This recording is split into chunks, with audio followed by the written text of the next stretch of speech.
மாறு காளியாய் தோன்றி வருவாளோ கன்னி தெய்வமேவள் காட்டுக்குள்ளே மாறு காளியாய் தோன்றி வருவாளோ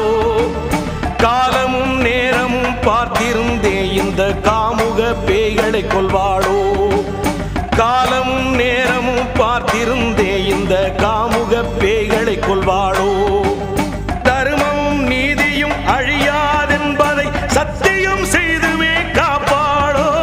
தர்மமும் நீதியும் அழியாதென்பதை சத்தியம் செய்துமே காப்பாளோ சக்தி இருப்பது உண்மையின்னு காட்ட உத்தமி மீண்டும் பிறப்பாளோ சக்தி இருப்பது உண்மையின்னு காட்ட